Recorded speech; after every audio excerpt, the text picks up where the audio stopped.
Yo guys, so it's that time again. I know you're not used to seeing this. This is OBS on my computer, I guess.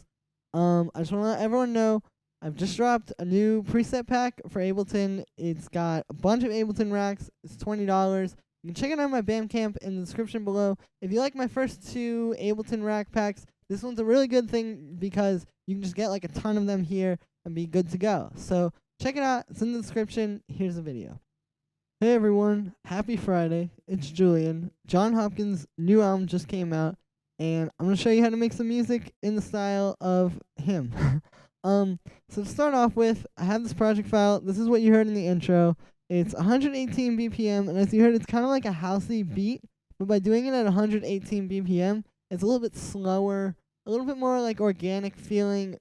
It just sort of helps to get this kind of like really analog, organic kind of feeling that Jon Hopkins has in his music and that he's really famous for. So that's why we're at 118 as opposed to like 125, which would be maybe more standard house tempo.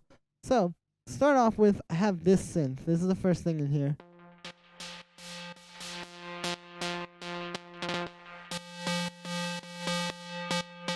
And as you can hear, it's kind of like morphing around. There's a few things that I'm modulating inside of the synth, and this sort of allows me to talk about something that I want to talk about. So something that I think is a big cornerstone of Jon Hopkins' music is his ability to like make his sounds constantly evolve throughout the track.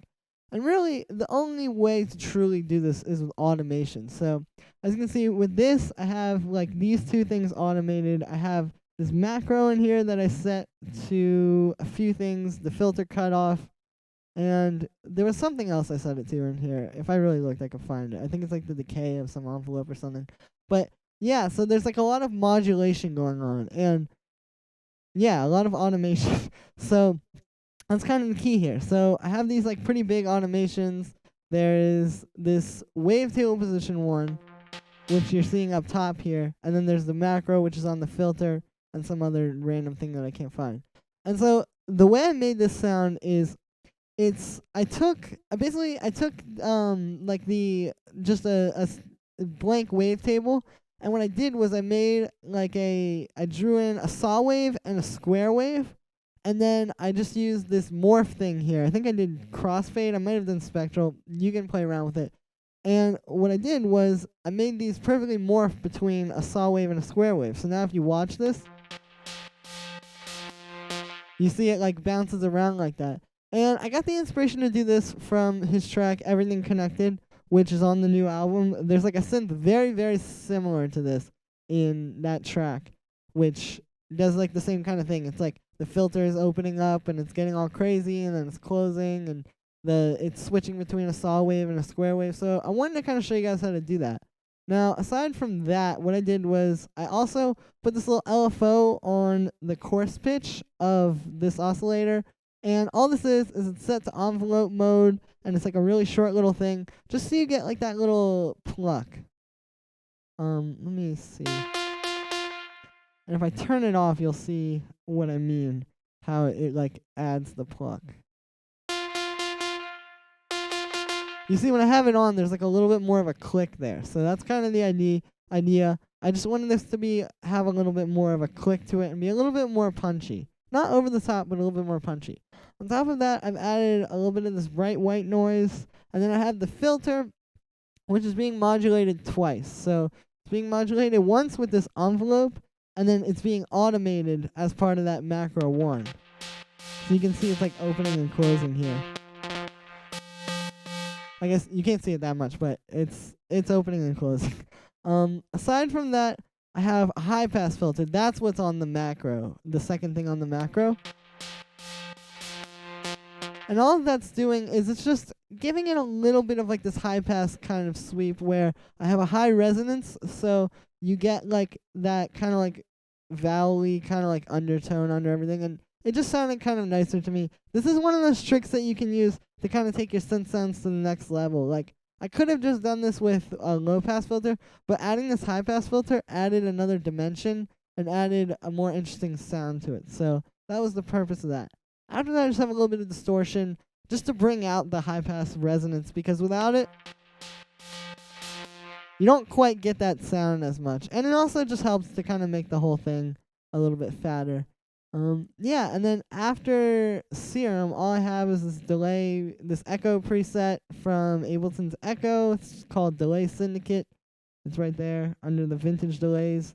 I didn't really touch it. I just put it in there. I think I turned the dry wet down a little bit though. After that, I have this EQ, and I cut out around like 200 hertz and some of these surrounding frequencies. Again, I was just trying to sort of have it not just be like a bland, like sort of just basic plain kind of pluck sound. I also boosted some highs.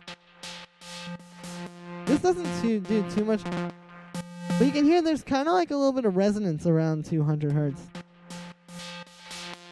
And when you cut it, it sounds really cool, so I did that. After that, I just have it sidechained to the kick, so nothing really crazy there. As far as the MIDI goes, I'll just speak on it briefly.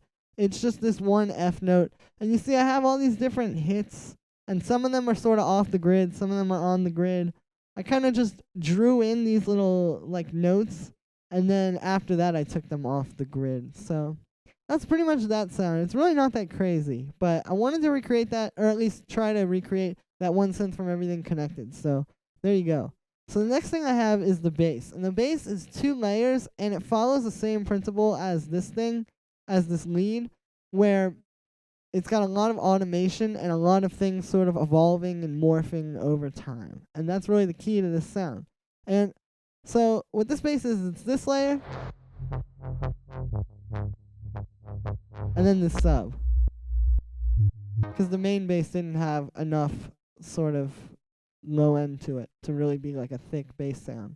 So the way I did these is I was trying to get really close to like the open eye signal kind of bass sound, if you're familiar with it. And the way that you get this sound, I honestly don't know how he got it. There's a million possible ways that you could get it, but the way that I did it was by drawing out long notes and then doing filter automation. So to do the like that sort of pattern.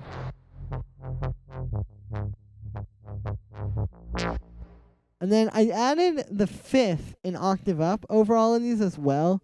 It just sounded a little bit better. You can also do it without that, but I mean, I just added it in there. Because I think that's a really key part of, like I said, that open eye signal kind of bass sound that everybody is wondering how to make. And as far as the notes that I did, it's just in F minor. It's just some notes like this. Oh, I guess I'm not playing that well, but you've heard it. And then there is this little jump here. I want to speak on that briefly, because this is something I hear Jon Hopkins doing a lot. Like, he'll have, like, these 3 chords or bass notes be like really grounded and like simple, and then the last one will go up like super high. So I'm wanting to try and do that like that. It kind of like, I think it's a little bit kind of surprising to the listener, and it sort of shakes it up a little bit because you're like expecting it to maybe just go like, you know, a whole step up or a step and a half up or whatever. But by going up this high in the scale, and this is still just a part of the scale, it's just a G sharp. So it would have fit if I just played it down there, like on this note. But I put it up here just to sort of shake it up a little bit, like I said. And this is something I hear Jon Hopkins doing a lot, and it really helps to build tension too. Because like when you get to this part, by the end of that note, let me skip to it. You're like really wanting it to go back into that next bass note. So yeah, that was kind of the idea there. As far as the sound goes, so like I said, it's just a saw wave. As far as it's the operator patch is just a saw wave, and then the low pass filter doing those automations that I showed you. Outside of operator, I have a few things that are modulating to create the sound. So the first thing is this a bit warmer saturator preset, and if you look at it, I've automated the drive to go like sort of up and down to make it like more aggressive and less aggressive. You can see it really like helps to evolve it. Like if I turn this off,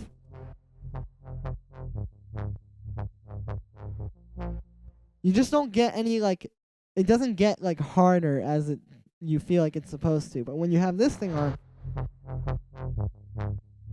by automating the drive, you can really get like a good handle on making it more and less aggressive as the track goes on and as everything sort of evolves and as you want it to go with everything else. So like I have, like for example, if I pull up this serum, okay, so like for example, when this wavetable gets like that and the filter opens up like that on this top synth, this thing also is like opening up. And they're sort of matching each other. Now, they don't perfectly match each other. There's some points where, like, the drive is going down on the bass and the filter is opening up on the lead. But I try to make them match each other, like, for the most part, because it's a really good way to do, like, all that kind of tension stuff, like I'm talking about, like, and, like, really make everything flow and make everything sound like one big mix, as opposed to just, like, a collection of different sounds, if you get what I'm saying. So, it's kind of the idea there. After the A Bit Warmer, I put on this reverb, which I have automating, and you can see that here on this bottom one.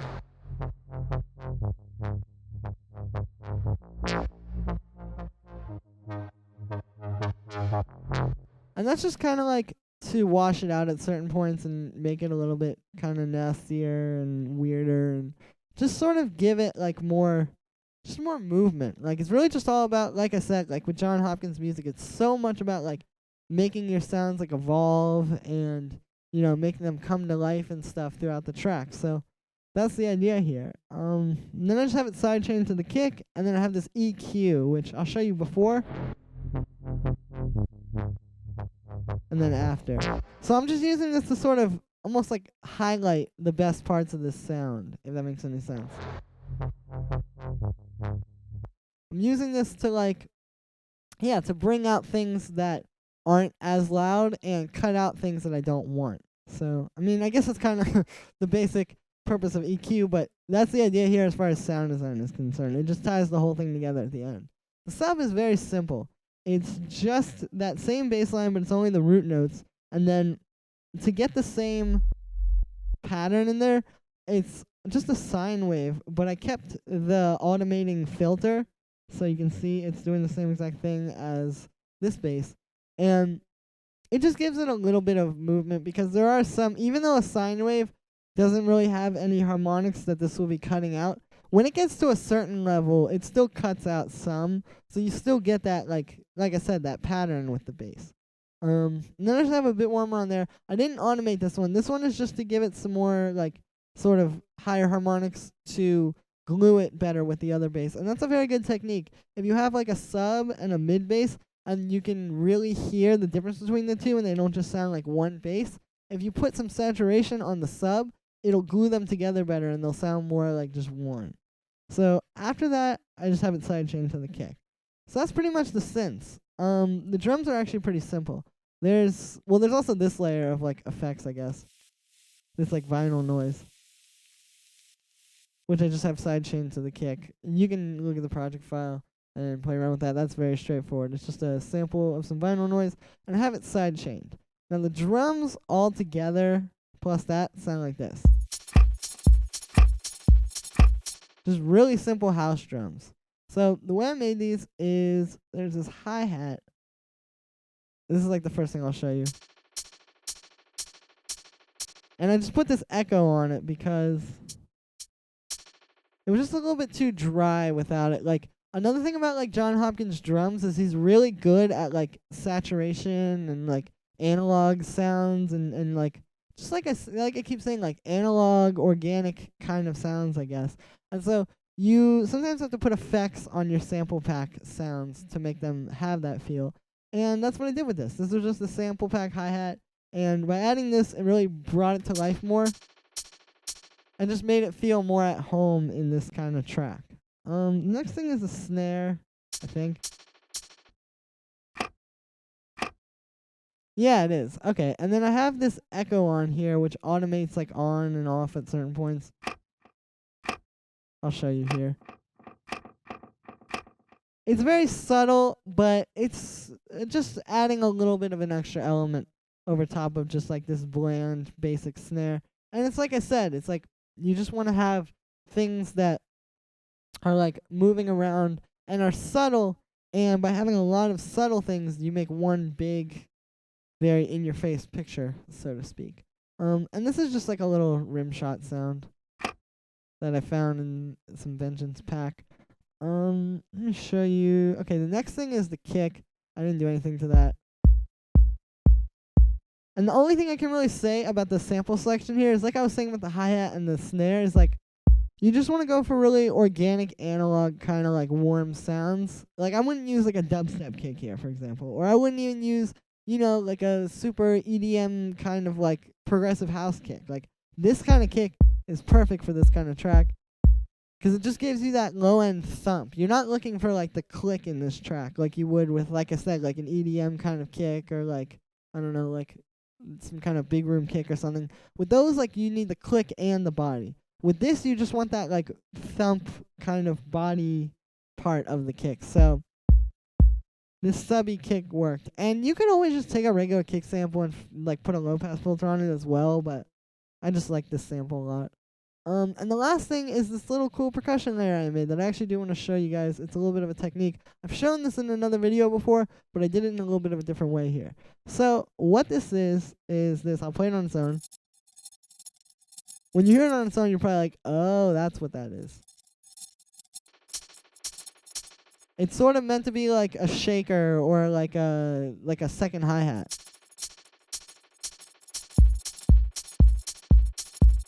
But what I'm doing is I took this little keys jingling sound. I'll see if I can find it again in here. I can't do the show in browser with this sound, but what I can do is I can pull it up in the browser here, and I'll show you what I'm talking about. This is just like a little